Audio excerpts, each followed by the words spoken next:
Hello students. So now today I am again back with lecture second of same chapter of civics, the vision of the Indian Constitution. So in lecture number 1 I have explained you about the preamble, है ना, what does it contains, कैसे वो introduction है constitution के लिए, ठीक है। और हमने ये भी बोला था कि क्या करेंगे अपन नेक्स्ट वीडियो में, आपको ये सब पढ़ना है, फंडामेंटल राइट्स क्या होते हैं और कितने राइट्स हैं ये भी मैंने बताया था। तो now about every right today I will explain. Fundamental rights क्या है? एक तो ये बेसिक राइट्स हैं, फिर सेट ऑफ रिटर्न राइट्स होते हैं। फंडामेंटल राइट्स, ये सेट जो अपन राइट्स पढ़ने जा रहे हैं अपन, ये सेट बने हुए होते हैं और वो किसके राइट्स हैं? ह्यूमन राइट्स, मतलब हमारे राइट्स हैं। वो हमें दिए गए हैं, किसने दिए हैं? इंडियन कॉन्स्टिट्यूशन ने, ठीक है। जो हर एक नागरिक का, हर एक सिटीजन का क्या है? अधिकार है। ऐसा नहीं कि कुछ लोगों का है, जिन लोगों की मेजॉरिटी होगी उन्हीं लोगों के लिए राइट्स होंगे, नहीं। चाहे मेजॉरिटी हो चाहे माइनॉरिटी हो। माइनॉरिटी और मेजॉरिटी का मतलब क्या होता है? जैसे किसी भी, जैसे हमारे यहाँ जो जिस धर्म के लोग कम हैं तो वो क्या माने जाएंगे? माइनॉरिटी। और जो जिस धर्म के, जिस रिलीजन के लोग ज़्यादा हैं वो क्या होगा? मेजॉरिटी, ठीक है। Today now come to the point, very first right I am going to explain you, right to equality. Right to equality here means everyone of us have a right to do the public job, education, जहाँ भी हमें जो भी पढ़ना है, जहाँ से भी पढ़ना है, we are free to do. Practice of untouchability has been abolished by this, by which right? Right to equality, मतलब कोई भी अनटचेबल्स कुछ नहीं है, ऐसा है ना। ना ही किसी को आप ऐसे किसी को आप परेशान कर सकते हो, किसी की इंसल्ट करोगे कि नहीं, you are the untouchable, you don't have this right. All are equal according to our Indian constitution and it is the right of every citizen. Right to freedom, right to freedom में जैसे कि speech, expression, we are free to move from one place to another, from one territory to another territory according to our wish. हम अपनी स्वेच्छा से जहाँ भी जाना चाहें, जो भी बोलना चाहें, एक्सप्रेशन जो भी जैसे हमें फील जो हमें हो रहा है, हम वो फ्री है करने के लिए, है ना। इस ये राइट टू फ्रीडम से, पर इसका मतलब ये नहीं कि अभी हमें खूब खुशी हो रही है ना, हमें लग रहा है अब कि हम रात में म्यूजिक सुने, ठीक है। You can listen in your room, for example I am giving you the example इसका। अब जैसे तुम लोग अब छत पर जाके खूब लाउड स्पीकर लगा के और खूब अच्छा इंजॉय करना है हमें, हम तो फ्री हैं, हमारा तो ये राइट है, हमारा तो अधिकार है, हम खूब तेज लाउड स्पीकर सुनेंगे और म्यूज़िक इंजॉय करेंगे। तो ये नहीं है, क्योंकि जो लोग सो रहे हैं रात में पीसफुली, और जो आपकी सराउंडिंग में जो लोग हैं उनका भी तो अधिकार है कि वो पीसफुली सोएं और अच्छे से रहें। तो इसका मतलब ये नहीं कि आपका जो मन हुआ आप वो करेंगे।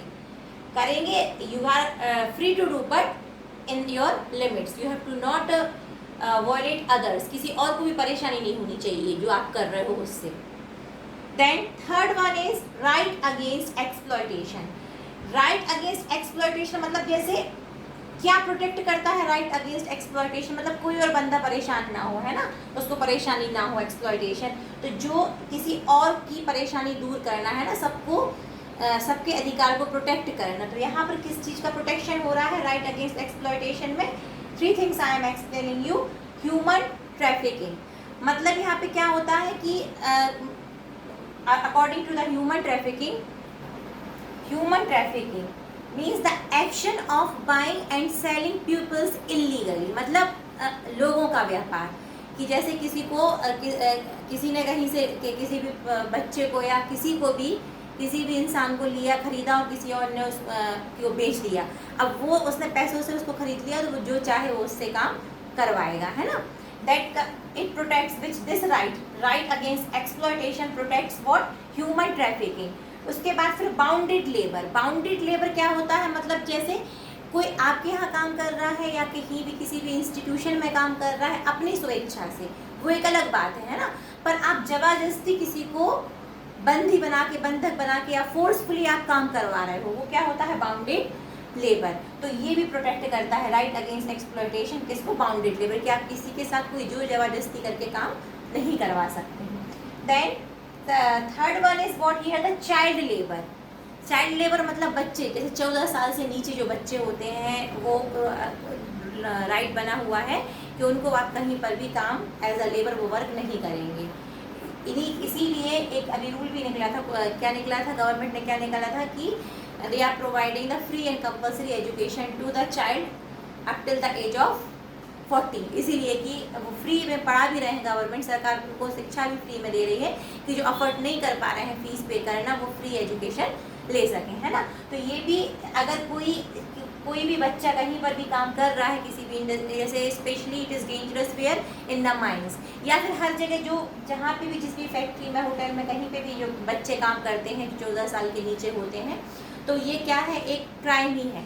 और जो अपने यहाँ काम करवाएगा अपने जैसे होटल में या अपने किसी भी संस्था में, तो उसके लिए भी उसकी पनिशमेंट दी जाएगी। So right against exploitation protects what human trafficking, bounded labour and child labour. Then fourth one is right to freedom of religion. Right to freedom of religion मतलब हम जिस धर्म में हमारा जन्म हुआ है वो तो हमें फॉलो कर रहा है, हम अपनी इच्छा से कर रहे हैं, पर ये कहीं पर भी ऐसा नहीं लिखा है कि आप किसी और धर्म को नहीं अपना सकते, या आपको फोर्सफुली जिसमें आपका जन्म हुआ है आपको वही फॉलो करना है। कोई आप पर प्रेशर नहीं यहाँ पर दे सकता है। All the we are having a freedom to go any of the place, any of the religious place, किसी चाहे वो किसी भी धर्म की हो, हमें को जो भी फॉलो करना है, जो भी धर्म फॉलो करना है वो हम कर सकते हैं। तो it what comes under the rights to freedom of religion. Next is what, cultural and educational rights. Cultural and educational rights में मतलब जैसे कि अभी अपन ने माइनॉरिटी और मेजॉरिटी का एग्जाम्पल मैंने इसके पहले दिया था, है ना। तो जैसे जो लोग कम, जैसे मुस्लिम अपन अपने यहाँ ले लें, मुस्लिम्स की संख्या यहाँ कम है, वो माइनॉरिटी में यहाँ पर आते हैं, तो उनका धर्म जैसे इस्लाम है, वो स्कूल में कौन से स्कूल उनका मदरसा होता है या उनकी जो भाषा होती है, तो ऐसा कहीं पर भी नहीं लिखा है कि वो माइनॉरिटी है तो वो अपना धर्म या अपना कल्चर या अपनी पढ़ाई ये सब नहीं करें, वो अपनी कंटिन्यू करें।